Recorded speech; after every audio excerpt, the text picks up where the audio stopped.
ଗୀତ ସଂହିତା 18:1-50 ପର୍ଯ୍ୟନ୍ତ ଆମେ ପାଠ କରିବା। ଦାଉଦଙ୍କ ବିଜୟ ସହିତ। ହେ ମୋର ବଳସ୍ୱରୂପ ସଦାପ୍ରଭୁ,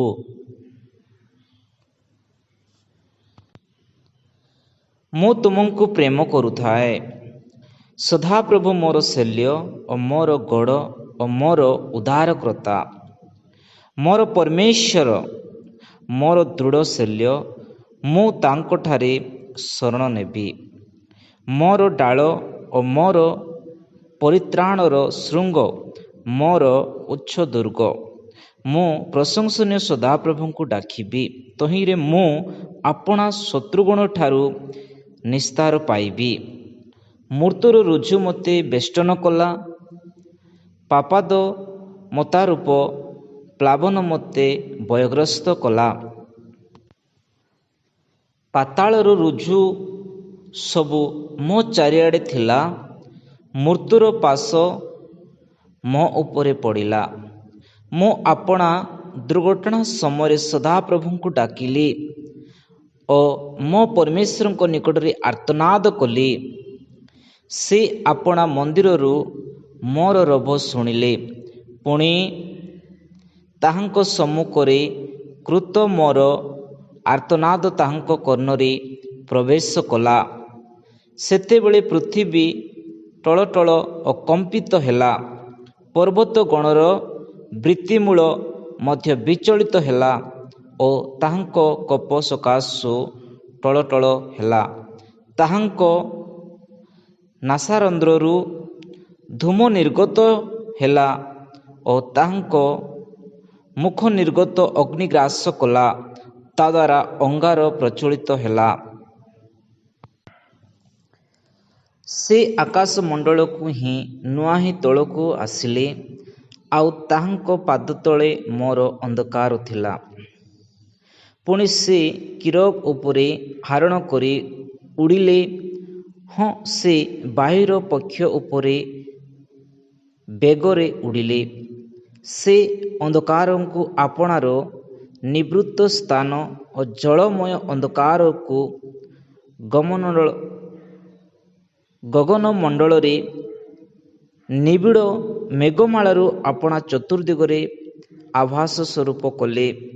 ତାହାଙ୍କ ସମ୍ମୁଖବର୍ତ୍ତୀ ତେଜରେ ତାହାଙ୍କର ନିବିଡ଼ ମେଘମାଳ, ଶିଳାବୃଷ୍ଟି ଓ ପ୍ରଜ୍ୱଳିତ ଅଙ୍ଗାର ନିର୍ଗତ ହେଲା। ସଦାପ୍ରଭୁ ମଧ୍ୟ ଆକାଶମଣ୍ଡଳରେ ବଜ୍ରନାଦ କଲେ ଓ ସର୍ବପରିସ୍ଥ ଆପଣା ରୋଧ ଉଚ୍ଚାରଣ କଲେ, ଓ ତାହା ଶିଳାବୃଷ୍ଟି ଓ ପ୍ରଜ୍ୱଳିତ ଅଙ୍ଗାର। ଆଉ ସେ ଆପଣା ତୀର ପ୍ରେରଣ କରି ସେମାନଙ୍କୁ ଚୂର୍ଣ୍ଣବିର୍ଣ୍ଣ କଲେ। ହଁ, ଅନେକ ବିଜୁଳି ପଠାଇ ସେମାନଙ୍କୁ ବ୍ୟାକୁଳ କଲେ।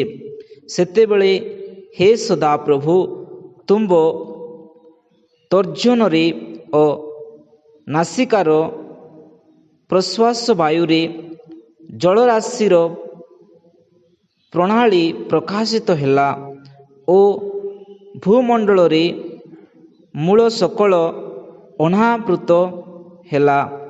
ସେ ରୁଦ୍ଧରୁ ହସ୍ତ ବିସ୍ତାର କରି ମୋତେ ଧରିଲେ। ସେ ଆପଣା ଜଳରାଶିରୁ ମୋତେ ଅଟାରି ଆଣିଲେ। ସେ ମୋର ବଳବାନ ଶତ୍ରୁଠାରୁ ଓ ମୋର ଘୃଣାକାରୀମାନଙ୍କଠାରୁ ମୋତେ ଉଦ୍ଧାର କଲେ, କାରଣ ସେମାନେ ମୋ ଅପେକ୍ଷା ଅତି ପରାକ୍ରାନ୍ତ ଥିଲେ। ସେମାନେ ମୋର ବିପଦ ଦିନରେ ମୋତେ ଆକ୍ରମଣ କଲେ, ମାତ୍ର ସଦାପ୍ରଭୁ ମୋର ଅବଲମ୍ବନ କଲେ। ମଧ୍ୟ ସେ ମୋତେ ବାହାର କରି ପ୍ରଶସ୍ତ ସ୍ଥାନକୁ ଆଣିଲେ। ସେ ମୋଠାରେ ସନ୍ତୁଷ୍ଟ ହେବାରୁ ମୋତେ ଉଦ୍ଧାର କଲେ।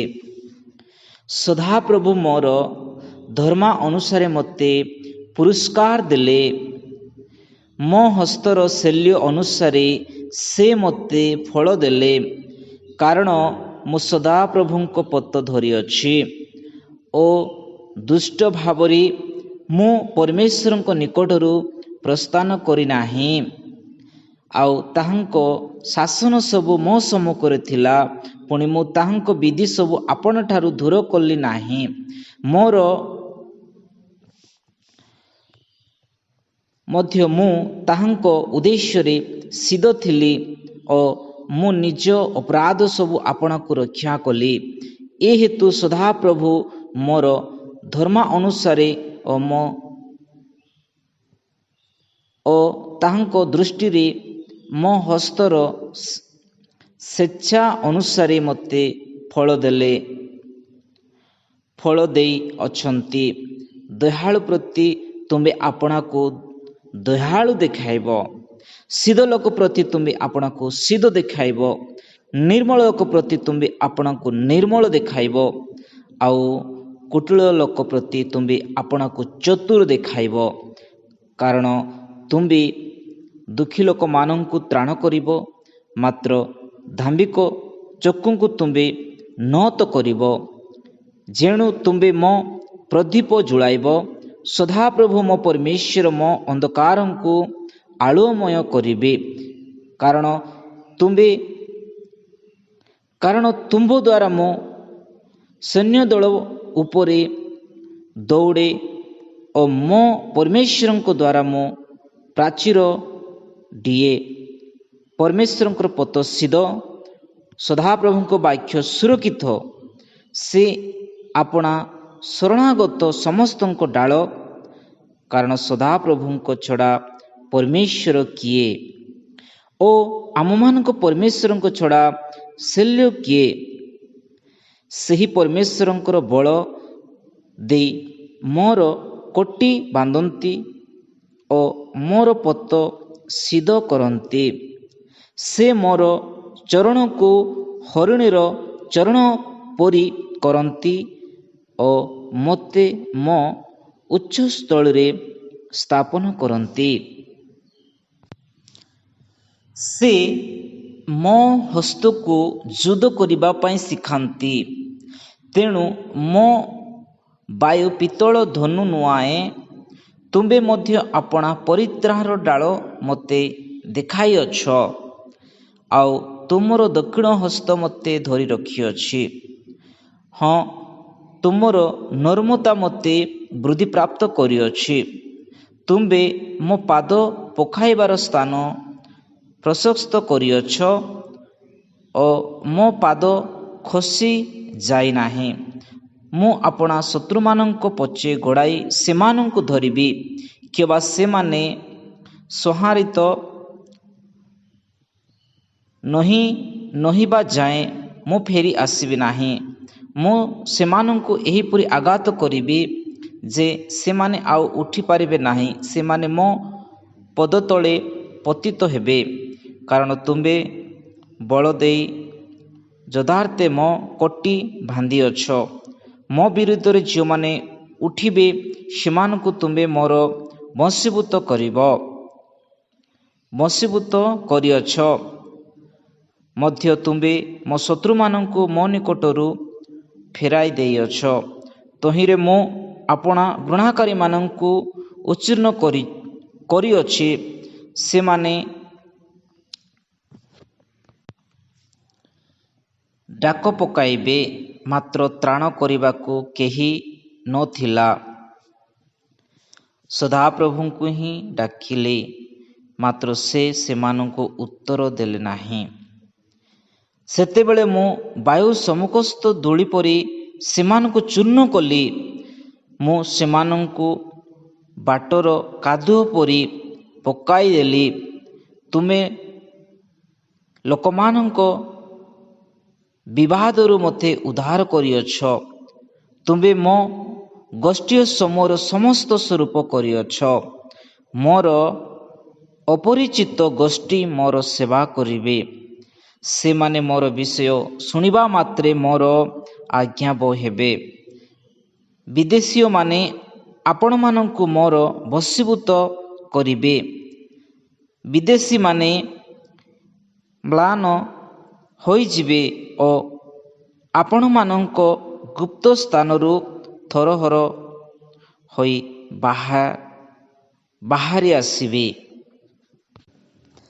ସଦାପ୍ରଭୁ ଜୀବିତ ମୋର ଶଲ୍ୟ ଧନ୍ୟ ହୁଅନ୍ତୁ ଓ ମୋର ପରିତ୍ରାଣ ସ୍ୱରୂପ ପରମେଶ୍ୱର ଉନ୍ନତ ହୁଅନ୍ତୁ। ସେହି ପରମେଶ୍ୱର ମୋ ପକ୍ଷରେ ପରିଶୋଧ ନିଅନ୍ତି ଓ ଗୋଷ୍ଠୀୟମାନଙ୍କୁ ମୋର ବଶୀଭୂତ କରନ୍ତି। ସେ ମୋ ଶତ୍ରୁଗଣଠାରୁ ମୋତେ ଉଦ୍ଧାର କରନ୍ତି। ହଁ, ତୁମ୍ଭେ ମୋ ବିରୁଦ୍ଧରେ ଅତୀତ ଲୋକମାନଙ୍କ ଉପରେ ମୋତେ ଉଚ୍ଚୀକୃତ କରୁଅଛ। ତୁମ୍ଭେ ଉପଦ୍ରବୀ ଲୋକମାନଙ୍କ ଠାରୁ ମୋତେ ଉଦ୍ଧାର କରିଅଛ। ହେ ସଦାପ୍ରଭୁ, ମୋ ଗୋଷ୍ଠୀୟମାନଙ୍କ ମଧ୍ୟରେ ତୁମର ଧନ୍ୟବାଦ କରିବି ଓ ତୁମ ନାମରେ ପ୍ରଶଂସା ଗାନ କରିବି। ସେ ଆପଣା ରାଜାଙ୍କୁ ମହାପରିତ୍ରାଣ ପ୍ରଦାନ କରନ୍ତି ଓ ଆପଣା ଅଭିଷିକ୍ତ ପ୍ରତି ଦାଉଦ ପ୍ରତି ଓ ତାହାଙ୍କର ବଂଶ ପ୍ରତି ଅନନ୍ତକାଳ ସ୍ନେହପୂର୍ଣ୍ଣ କରୁଣା ପ୍ରକାଶ କରନ୍ତି। ଏହି ଗୀତ ସଂହିତା ପ୍ରତି ପ୍ରଭୁ ଆଶୀର୍ବାଦ କରନ୍ତୁ, ଅନୁଗ୍ରହ କରନ୍ତୁ। ଗଡ୍ ବ୍ଲେସ୍ ୟୁ।